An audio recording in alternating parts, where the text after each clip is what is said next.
नमस्कार। आज हम डिस्कस करेंगे हिमाचल प्रदेश जीके के important question. Himachal Pradesh GK के इंपॉर्टेंट क्वेश्चन डिस्कस करेंगे। हर एक question exam point of view से इंपॉर्टेंट है और डेफिनेटली आने वाले एग्जाम्स में आपकी हेल्प करेगा, जैसे कि पहले भी करता रहा है। चाहे आप तैयारी कर रहे हैं HPRC के TGT एग्जाम के लिए, चाहे आने वाला JVT का एग्जाम है और भी बहुत सारी पोस्टें हैं, या फिर पब्लिक सर्विस कमीशन के किसी और एग्जाम के लिए आप तैयारी कर रहे हैं, डेफिनेटली आपको हेल्प मिलेगी, जैसे कि पहले भी मिलती रही है। क्वेश्चन नंबर 1 से डिस्कशन को स्टार्ट करते हैं। बोलते हैं on the bank of which river is Sohni Mahiwal point. तो बोलते हैं कि किस नदी के तट पर जो है ये सोहनी महिवाल बिंदु जो है वो स्थित है। ये जो सोहनी महिवाल पॉइंट है ये कौन सी नदी के किनारे स्थित है? ये चेनाब नदी के किनारे जो है वो आता है। ये वही चेनाब नदी है जिसको हम चंद्रभागा पहले कहते हैं, जो कि अलग अलग दो नदियां होती हैं। उसके बाद जो है ये चंद्रभागा के बाद जो है वो चंबा में जब एंटर करती है तो चेनाब के नाम से जो है वो जानी जाती है। सोहनी महिवाल पॉइंट भी जो है वो एक आता है, और सोहनी महिवाल पॉइंट जो है वो कौन सी नदी के किनारे आता है? वो इसी नदी के किनारे आता है, चेनाब नदी। सोहनी महिवाल की स्टोरी तो आपको पता ही होगी। सोहनी जो कि एक कुम्हार की बेटी थी, उसका जो प्रेमी था वो महिवाल उसका नाम हुआ करता था। वो एक चरवाहा जो था वो हुआ करता था। उसके साथ वो मिलने के लिए आती थी चेनाब नदी के किनारे पर, और चेनाब नदी के किनारे पर यहाँ पर मिलने जो आती थी, जब वो नदी पार कर कर मिलने के लिए जाती थी तो मिट्टी के बर्तनों का जो था वो उपयोग करती थी। अब देखो, जब इन दोनों का प्यार था आपस में तो इनकी स्टोरी काफ़ी फेमस जो था वो हो गई थी, आसपास के इलाकों में बात जो था वो फैल गई थी। तो इसीलिए सोहनी के घर वालों ने उसकी शादी जो था वो कुम्हार से जो था वो कर दी थी। अब महिवाल जो था वो फ़कीर हो गया, वो देश विदेश में जो था वो घूमने लगा, परंतु फिर भी दोनों एक दूसरे से जो था वो मिलते रहते थे। सोहनी क्या करती थी, रात को जो था वो मिलने के लिए महिवाल के पास जो था वो जाती थी, उसके साथ जो था वो मिलने जाती थी।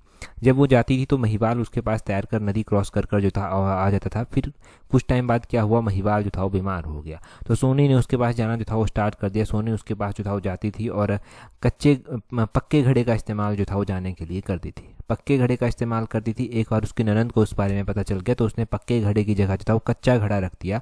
कच्चा घड़ा जब उसने रखा तो वो बीच में टूट गया और वैसे ही वो बीच में डूबकर मर गई थी। महिवाल ने जब उसको डूबते हुए देखा था तो वो भी उसको बचाने के लिए जो था वो कूद पड़ा था नदी में, और वो भी जो था वो वहीं पर बहकर मर गया था। तो ये इनकी स्टोरी थी, और ये चेनाब नदी के किनारे स्थित है। तो चेनाब नदी की बेसिक जानकारी, इसका वैदिक नाम अस्किनी है, संस्कृत नाम चंद्रभागा है। इसको जो है वो चंद्रभागा जो है वो तांदी नामक स्थान पर आपस में निकलती है। बारालाचा दर्रे से ये निकलती हैं। इनकी ट्राइब्यूटरीज में मियार नाला आता है, सैचू आता है, छुबी आता है, मोरू आता है, कालीचू आता है, चीनी आता है। ये सब इनकी ट्राइब्यूटरीज आती हैं। हिमाचल में ये 122 किलोमीटर बहती है। टोटल कैचमेंट एरिया हिमाचल में इसका 7,500 स्क्वायर किलोमीटर है। पांगी वैली इनके डिस्ट्रिक्ट चंबा में ये भुजेंद्र नामक स्थान पर एंटर करती है और डिस्ट्रिक्ट चंबा को संसारी नाला का स्मैप छोड़ देती है। पोर्टर वैली कश्मीर में ये एंटर कर जाती है। हिमाचल प्रदेश की इन टर्म ऑफ वॉल्यूम अगर हम बात करें तो सबसे बड़ी नदी जो है ये आती है चेनाब। फाइनली जाकर इंडस में जो है वो मिल जाती है, और इंडस उसके बाद अराबियन सी में जाकर मिलती है। नेक्स्ट क्वेश्चन देखते हैं हमारे पास क्या बोलते हैं। बोलते हैं which of the following district is the biggest producer of silk cocoons. तो बोलते हैं निम्नलिखित में से कौन सा जिला रेशम कोकून का सबसे बड़ा उत्पादक है। तो हिमाचल में अगर हम बात करें रेशम कोकून की तो बिलासपुर जिला जो है वो सबसे बड़ा जो है वो इसका उत्पादक है। ऑप्शन बी सही आंसर है। अगर हम बात करते हैं सेरिकल्चर की तो सेरिकल्चर जो है वो हिमाचल प्रदेश में लगभग 10,470 फैमिलीज़ को जो है वो रोज़गार देता है। 1,691 गाँव इसके साथ जुड़े हुए हैं। इसका जो मेजर कॉन्सेंट्रेशन है वो बिलासपुर, मंडी, हमीरपुर और कांगड़ा में जो है वो है। कांगड़ा, ऊना, सिरमौर डिस्ट्रिक्ट में इसका मेजर कंट्रीब्यूशन है। अगर हम बात करें कि हिमाचल प्रदेश में कौन कौन से डिस्ट्रिक्ट जो है सेरिकल्चर में आगे हैं तो डिस्ट्रिक्ट बिलासपुर जो है वो हाईएस्ट प्रोड्यूसर है सिल्क कोकून्स का।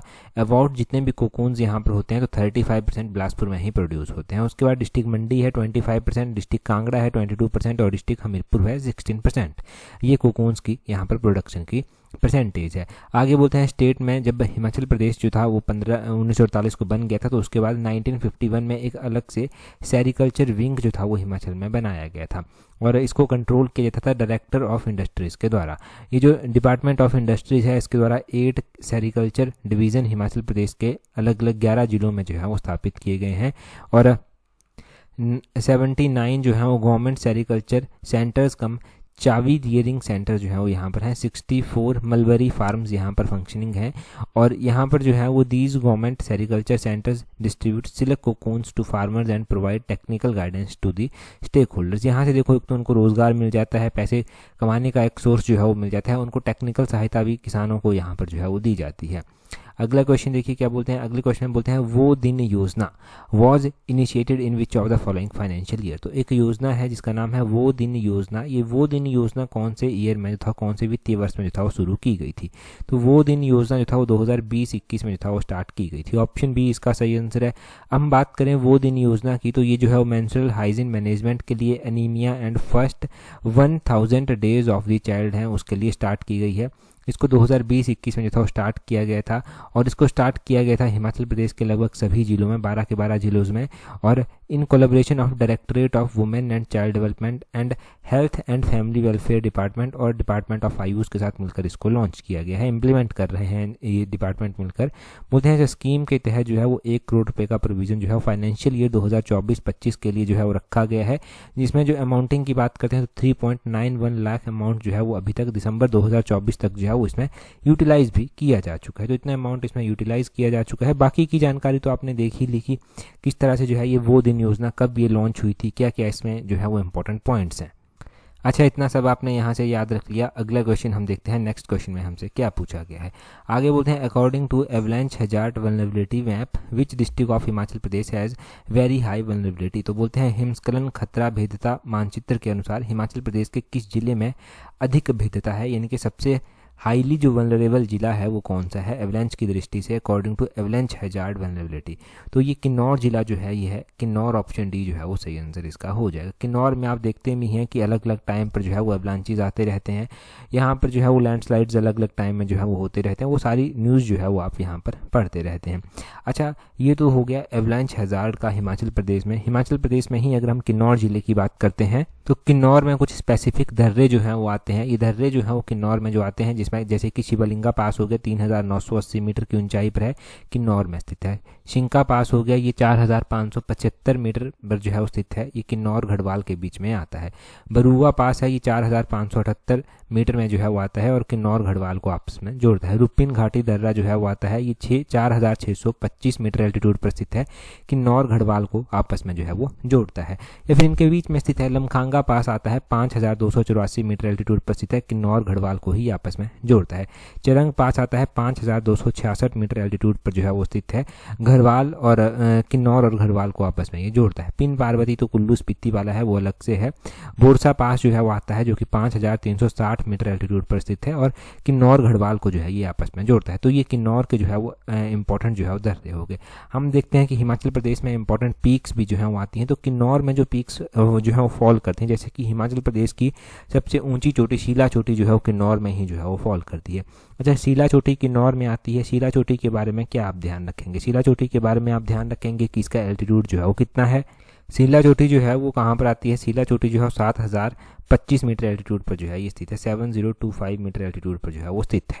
शीला के अलावा लियो पार्ग्यूल पीक आती है, ये भी किन्नौर में ही जो है वो स्थित है, 6791 मीटर एल्टीट्यूड पर जो है वो स्थित है। एक शिपकी पीक भी यहाँ पर आती है। शिपकी पीक जो है ये भी किन्नौर में आती है और 6068 यानी कि 6068 मीटर एल्टीट्यूड पर जो है ये स्थित है। किन्नौर में ऐसे ही पीक आती है, और भी अगर कोई पीक आती है तो जोरखाडेन पीक यहाँ पर आती है, 6473 मीटर एल्टीट्यूड पर जो है ये स्थित है। किन्नौर में जो है वो घुशु पीक भी आती है, जो कि हमने मिशन अलाइड में अलग से भी पढ़ी हुई है। घुशु पीक जो है वो किन्नौर में आती है और इसका एल्टीट्यूड जो है वो कितना है? किन्नौर में ये आती है 5607 मीटर एल्टीट्यूड पर स्थित है। रालडांग पीक किन्नौर में आती है 5499 मीटर एल्टीट्यूड पर जो है ये स्थित है, किन्नौर में जो है वो स्थित है। तो ये किन्नौर की इंपॉर्टेंट पीक्स आप ध्यान रखना, जो किन्नौर में इंपॉर्टेंट पीक्स आती हैं। नेक्स्ट क्वेश्चन की ओर जो है वो चलते हैं। नेक्स्ट क्वेश्चन में हमसे क्या पूछा गया है? अगला क्वेश्चन देखिए। अगले क्वेश्चन में बोलते हैं the mining and quarrying sector is expected to grow at what percentage in financial year 2024-25। तो बोलते हैं कि वित्त वर्ष 2024-25 में खनन और उत्खनन क्षेत्र में कितने प्रतिशत की वृद्धि होने की उम्मीद है? देखो, हिमाचल प्रदेश में अगर हम माइनिंग एंड क्वायरिंग सेक्टर की बात करते हैं तो माइनिंग एंड क्वायरिंग सेक्टर जो है वो हिमाचल प्रदेश में अबाउट 6.1% जो है वो ग्रो करने की उम्मीद है फाइनेंशियल ईयर 2024-25 में। देखो, ये यहाँ पर लिखा गया है, जो माइनिंग एंड क्वायरिंग सेक्टर है वो expected to grow at 6.1% in financial year 2024-25।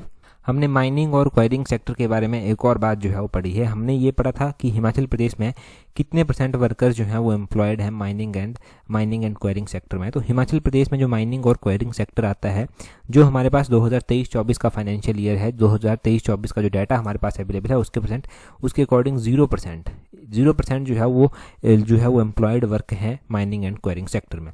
हमने जो एम्प्लॉयड परसेंटेज ऑफ वर्कर का जो अलग अलग सेक्टर्स में जो है वो एम्प्लॉयड हैं उनका डाटा पढ़ा था, उसमें हमने एक कंस्ट्रक्शन सेक्टर जो था वो पढ़ा था, एक उसमें हमने मैन्युफैक्चरिंग सेक्टर पढ़ा था, एक उसमें हमने electricity and other utility sector जो था वो पढ़ा था, एक माइनिंग एंड क्वायरिंग पढ़ा था। तो हमने क्या पढ़ा था, कंस्ट्रक्शन सेक्टर जो है वो अबाउट 55% लोगों को रोजगार देता है। हमने मैन्युफैक्चरिंग सेक्टर पढ़ा था जो कि अबाउट 41% लोगों को जो है वो रोजगार जो है वो देता है। हमने electricity and other utility sector जो था वो पढ़ा था जो कि 4% लोगों को जो है वो रोजगार देता है। और उसके अलावा हमने जो है माइनिंग एंड क्वायरिंग पढ़ा था जो कि अबाउट 0% लोगों को जो है वो रोजगार जो है वो देता है। ठीक है जी, ये यहाँ पर जो है वो रोजगार का जो है वो डाटा हमारे पास रहता है। इतना सा आप यहाँ से ध्यान रखना है। नेक्स्ट क्वेश्चन डिस्कस करें, परंतु उससे पहले देखिए, अगर आप तैयारी कर रहे हैं अपकमिंग HPRCA के एग्जाम के लिए, चाहे वो TGT का एग्जाम है, चाहे वो JVT का एग्जाम है, या फिर आने वाले और भी एग्जाम है उनके लिए तैयारी कर रहे हैं, या फिर आप पेपर 1 के लिए तैयारी कर रहे हैं, Himachal Pradesh public service commission के आने वाले और भी एग्जाम है उनके लिए तैयारी कर रहे हैं, और कॉम्प्रिहेंसिव वे से अपनी स्टडी को एक प्रॉपर शेप देना चाहते हैं, तो हमारी कॉम्प्रिहेंसिव टेस्ट सीरीज को नीचे डिस्क्रिप्शन बॉक्स, कमेंट बॉक्स में जो लिंक दिए गए हैं वहाँ से जो है वो ज्वाइन कर सकते हैं। डेफिनेटली यहाँ से आपको काफ़ी हेल्प मिलने वाली है, क्योंकि ये टेस्ट सीरीज जो है वो इतनी इंपॉर्टेंट है, और इसमें जो है वो हिमाचल जीके को, करंट अफेयर को, नेशनल इंटरनेशनल अफेयर को वीडियो एक्सप्लेनेशन के साथ जो है वो कवर किया गया है, ताकि आपके कॉन्सेप्ट क्लियर हो सकें, रिवीजन करने में जो है वो आपको हेल्प मिले। जो छोटी छोटी कमियां रह जाती हैं पेपर में, 2, 4, 5, 10 नंबरों की कमियां रह जाती हैं, उन कमियों को आप इंप्रूव कर जो है वो आगे बढ़ सके, मेरिट में एक अच्छा रैंक लाने में आपकी हेल्प जो है वो करेंगी। नीचे डिस्क्रिप्शन बॉक्स, कमेंट बॉक्स में जो लिंक दिए गए हैं वहाँ से ज्वाइन कर लेना। अगला क्वेश्चन देखिए, बोलते हैं in which year directorate of medical education training and research established in Himachal Pradesh. तो हिमाचल प्रदेश में बोलते हैं चिकित्सा शिक्षा प्रशिक्षण और अनुसंधान निदेशालय की स्थापना जो था वो कब की गई थी। तो हिमाचल प्रदेश में directorate of medical education training and research की स्थापना जो था वो कब की गई थी। इसकी स्थापना हिमाचल प्रदेश में यहाँ पर देखिए ऑप्शन ए चला गया ऊपर, 1996-97 में जो था वो की गई थी। ऑप्शन ए सही आंसर है। वैसे ही हम हिमाचल प्रदेश में जो है टेक्निकल एजुकेशन देखते हैं, ये जो तकनीकी विभाग है हिमाचल प्रदेश में, इसकी स्थापना 1968 में जो था वो की गई थी। हिमाचल प्रदेश में जो है वो हमारे पास हिमाचल प्रदेश यूनिवर्सिटी आती है, उसकी स्थापना 1970 में जो था वो की गई थी। हमारे पास डॉक्टर यशवंत सिंह परमार यूनिवर्सिटी आती है, उसकी स्थापना 1985 में की गई थी। हमारे पास कृषि विश्वविद्यालय आता है जिसको जो है चौधरी श्रवण कुमार कृषि विश्वविद्यालय कहते हैं, वो पालमपुर में स्थित है, उसकी स्थापना 1978 में जो था वो की गई थी। हमारे पास जो है वो हिमाचल प्रदेश में जो है वो सेंट्रल यूनिवर्सिटी भी है, 2009 में उसकी स्थापना जो था वो की गई थी। ये तो आपने ध्यान रखना है, अलग अलग जो हमारे पास जो है वो इंस्टीट्यूशंस हैं। परंतु हम मेडिकल एजुकेशन से रिलेटेड अगर बात करते हैं तो हमारे पास जो है Indira Gandhi government medical college जो है वो आता है। इंदिरा गांधी जो गवर्नमेंट मेडिकल कॉलेज हमारे पास आता है जिसको IGMC बोलते हैं, इसकी स्थापना ओरिजिनली 1966 में कर दी गई थी। 1966 में जब इसकी स्थापना की गई थी तब इसको किसी और नाम से जाना जाता था, तब इसको IGMC नहीं बोलती, तब इसको हिमाचल प्रदेश मेडिकल कॉलेज जो था वो बोलते थे। परंतु बाद में चलकर इंदिरा गांधी के देहांत के बाद 1984-1985 में इसका नाम बदल दिया गया और IGMC नाम इसका रख दिया गया। हिमाचल प्रदेश में Rajendra Prasad government medical college भी है जो कि डिस्ट्रिक्ट कांगड़ा के टांडा में जो है स्थित है, वो 1996 में जो था वो स्थापित किया गया था। और ये जो हमने निदेशालय पढ़ा ये भी जो था वो 1996 में ही जो था वो स्थापित जो था वो किया गया था। अगला क्वेश्चन देखिए, बोलते हैं who is the author of Himalayan pilgrimage. तो बोलते हैं हिमालयन पिलग्रिमेज के लेखक जो है वो कौन है। देखिए ये जो हिमालयन पिलग्रिमेज किताब है इसके लेखक जो है वो BN दातार जो है वो इसके लेखक हैं। ऑप्शन ए जो है वो सही आंसर है। परंतु हमारे पास ऐसी और भी बहुत सारी इंपॉर्टेंट किताबें हैं जो हम पढ़ेंगे। मिशन अलाइड में ही कुछ दिन पहले हमने एक किताब पढ़ी थी, वो डायरेक्टली जो था वो पूछी गई थी एनवायरमेंट ऑफिसर के एग्जाम में। देखिए हमारे पास जो इंपॉर्टेंट किताबों की एक प्रॉपर लिस्ट है उसमें हम देखते हैं कौन कौन सी किताबें हैं। हिमाचल प्रदेश में जो पोलेंड्री इन हिमालयस किताब है और एक Himachal Pradesh it's a shape and state किताब है, ये हिमाचल के पहले मुख्यमंत्री यशवंत सिंह परमार जी के द्वारा लिखी गई थी। हिमालयस अवार्ड ऑफ राइट किताब निकोलस रोरिक के द्वारा, history of Mandi state Manmohan Singh के द्वारा और हिस्ट्री ऑफ मंडी किताब विक्रम कायस्थ के द्वारा लिखी गई थी। मुख्तर तारीख रियासत चंबा गरीब खान के द्वारा लिखी गई थी। कंट्री लाइफ किताब नोहरा रिचर्ड के द्वारा लिखी गई थी। History of Punjab hill states J Christian के द्वारा लिखी गई थी। Antiquities of Chamba state JPH वोगल के द्वारा लिखी गई थी। हिमालयन सर्किट जो था वो GD खोसला के द्वारा लिखी गई थी। लाहौल एंड कुल्लू जो है GC ब्रूस के द्वारा लिखी गई थी। हिमालयन पिलग्रिमेज हमें हमारे जो किताब है वो BN दत्तार के द्वारा जो था वो लिखी गई थी। यहाँ पर Himalayan district of Kullu and Lahaul Spiti है। Travel to Kashmir and Ladakh, ये 2 किताबें हैं, ये APF हारकोट के द्वारा लिखी गई थी। Indian painting from the Punjab hills, ये WG आर्चर के द्वारा लिखी गई थी। कांगड़ा पेंटिंग किताब और कांगड़ा वैली पेंटिंग, ये किताबें MS रंधावा के द्वारा जो था वो लिखी गई थी। चंबा पेंटिंग VC ओहरी के द्वारा लिखी गई थी। Scheduled tribe of Himachal Pradesh TS Negi के ठाकुर चंद नेगी के द्वारा लिखी गई थी। और Lahaul Spiti forbidden land in the Himalayas, ये SC वाजपेयी के द्वारा किताब लिखी गई थी और ये पूछी गई थी एनवायरमेंट ऑफिसर के एग्जाम में। ये हमने मिशन अलाइड में अभी अगर आप 4-5 दिन के पहले का एडिशन देखेंगे मिशन अलाइड का, तो उसमें हमने इसको अच्छे से जो था वो पढ़ा था इन किताबों को। इन किताबों के बारे में ध्यान रखना कौन सी किताब जो है वो किसके द्वारा लिखी गई है। अच्छा, ये किताबें हमने पढ़ ली, आपने जान भी लिया कि कौन सी किताब किसके द्वारा लिखी गई है। वैसे ही एक किताब है, उसका आप कमेंट कर बता दीजिए कि वो किसके द्वारा लिखी गई। उस किताब का नाम है अबॉर्ड ऑफ गॉड कर। अबॉर्ड ऑफ गॉड कर ये जो किताब है ये किसके द्वारा लिखी गई है, जल्दी से जो है वो अपना आंसर कमेंट कर जो है वो बता दीजिए। आगे बोलते हैं कंसीडर द फॉलोइंग स्टेटमेंट। बोलते हैं on 1 May 1960 Kinnaur became 6th district of Himachal Pradesh divided into 3 sub division. ध्यान रखना बोला गया है कि 1 मई 1960 को किन्नौर हिमाचल का 6th नंबर का डिस्ट्रिक्ट जो था वो बना था और ये 3 सब डिवीजन इसमें हुआ करती थी। अब बोलते हैं दूसरी स्टेटमेंट में on 18 November 1970 the state of Himachal Pradesh act was passed. ये पार्लियामेंट की बात की जा रही है कि पार्लियामेंट से 18 नवंबर 1970 को जो था वो Himachal Pradesh state of Himachal Pradesh act जो था वो पास हुआ था। हम पहली स्टेटमेंट से एनालाइज करना स्टार्ट करते हैं। देखिए 1 मई 1960 को किन्नौर जो था वो 6 नंबर का डिस्ट्रिक्ट जो था वो बना था और यहाँ पर जो था वो 3 सब डिवीजन जो था वो हुआ करती थी। ये बिल्कुल सही बात यहाँ पर लिखी गई थी। जब किन्नौर बना था ना तो किन्नौर की जो था वो 3 सब डिवीजन हुआ करती थी। हिमाचल में 4 ही जिले ओरिजिनली हुआ करते थे। 5वें नंबर का जिला बिलासपुर और 6 नंबर का जिला किन्नौर जो था ये बना था। 1960 में किन्नौर जिला बना था, ये बात सही हुई। दूसरे में बोलते हैं 18 नवंबर 1970 को जो था वो क्या हुआ था, state of Himachal Pradesh act पास हुआ था पार्लियामेंट से। नहीं, ये बात सच नहीं है। ये 18 नवंबर को जो था वो पास नहीं हुआ था। तो हमारे पास जो है वो choose the correct option, only 1 is correct, इसका सही आंसर हो जाएगा। अच्छा, इसका डिटेल में देखते हैं थोड़ा सा। 1 मई 1960 को महासू डिस्ट्रिक्ट जो था वो बना था और किन्नौर से जो था वो महासू डिस्ट्रिक्ट से निकालकर किन्नौर डिस्ट्रिक्ट जो था वो बना था चीनी तहसील से। इसमें जो था वो इसमें जो था वो इंक्लूडिंग 14 विलेजेस ऑफ रामपुर तहसील जो था वो हुआ करती थी। रामपुर तहसील की 14 विलेजेस को निकालकर किन्नौर डिस्ट्रिक्ट बना था। ये 6 डिस्ट्रिक्ट तो बना ही था, इसमें 3 सब डिवीजन हुआ करती थी, एक निचार सब डिवीजन, एक कल्पा सब डिवीजन और एक कल्पा के अलावा एक पूह सब डिवीजन जो था वो हुआ करती थी। अब बोलते हैं कि 18 दिसंबर 1970 को, ना कि 18 नवंबर को, 18 दिसंबर 1970 को जो था वो state of Himachal Pradesh act जो था वो पारित हुआ था और बाद में चलकर 18 नंबर का स्टेट जो था वो इंडिया का हिमाचल प्रदेश जो था वो बना था। ये 25 जनवरी 1971 को प्रधानमंत्री इंदिरा गांधी के द्वारा अनाउंस जो था वो किया गया था बाद में चलकर। तो इतना सब हिमाचल प्रदेश के बारे में आप ध्यान रखना, कब ये कौन सा डिस्ट्रिक्ट कैसे जो था वो बना था। अगला क्वेश्चन देखिए, बोलते हैं कंसीडर द फॉलोइंग स्टेटमेंट। बोलते हैं यहाँ पर कुछ एक स्टेटमेंट्स, कुछ एक कथन हमारे पास दिए गए हैं, आपको बताना है यहाँ पर इन स्टेटमेंट्स को पढ़कर कि कौन सा सही है कौन सा सही नहीं है।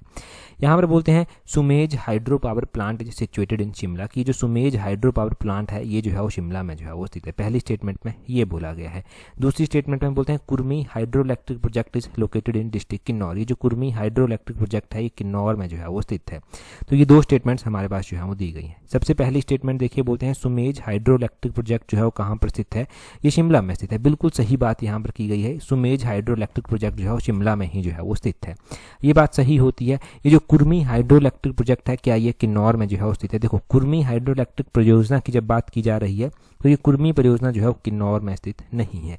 अच्छा, कुर्मी परियोजना जो है वो कहाँ पर जो है वो स्थित है, कुर्मी परियोजना किन्नौर में स्थित नहीं है, ये भी शिमला में ही जो है वो स्थित है। शिमला में ही ये परियोजना स्थित है। यहाँ पर choose the correct option, only 1 is correct. दूसरा तो गलत है क्योंकि जो कुर्मी हाइड्रो इलेक्ट्रिक प्रोजेक्ट है 5 मेगावाट का है, शिमला डिस्ट्रिक्ट में जो है वो स्थित है। कुर्मी का पता चल गया आपको। ये जो सुमेज परियोजना दी गई है ये कितने मेगावाट की जो है वो परियोजना जो है वो है। अगर हम सुमेज हाइड्रो इलेक्ट्रिक प्रोजेक्ट की बात करते हैं जो कि शिमला डिस्ट्रिक्ट में जो है वो स्थित है, तो ये 14 मेगावाट की परियोजना जो है वो डिस्ट्रिक्ट शिमला में आती है। हमारे पास जो इंपॉर्टेंट हाइड्रो इलेक्ट्रिक प्रोजेक्ट दिए गए हैं उसमें जो हमारे पास जो इंपॉर्टेंट परियोजनाएं आती हैं जैसे कि संजय गांधी परियोजना हो गई 120 मेगावाट की, ये जो है वो एशिया की पहली भूमिगत जल विद्युत परियोजना जो है वो कहलाती है। ऐसे ही जो है वो हिमाचल प्रदेश में जो है वो हमें एक और परियोजना जो है वो देखने को मिलती है, नाथपा झाकड़ी परियोजना। ये 1500 मेगावाट की जो है वो परियोजना है। सतलुज जल विद्युत निगम लिमिटेड के तहत जो है वो उसको बनाया गया है और वर्ल्ड बैंक ने इसमें सहायता जो है वो की है। पार्वती परियोजना जो है वो आती है, 2051 मेगावाट की ये परियोजना जो है वो आती है और एनएचपीसी के द्वारा इसको बनाया गया है। कोल डैम परियोजना आती है, 800 मेगावाट की जो है ये परियोजना आती है। कोल डैम परियोजना जो है वो सतलुज नदी पर बनी हुई है, एनटीपीसी ने इसको बनाया है, बिलासपुर डिस्ट्रिक्ट में ये आती है। करछम बांगतू परियोजना की बात करें तो 1000 मेगावाट की ये परियोजना है, ये किन्नौर जिले में जो है वो आती है, सतलुज नदी पर जो है ये बनी हुई है।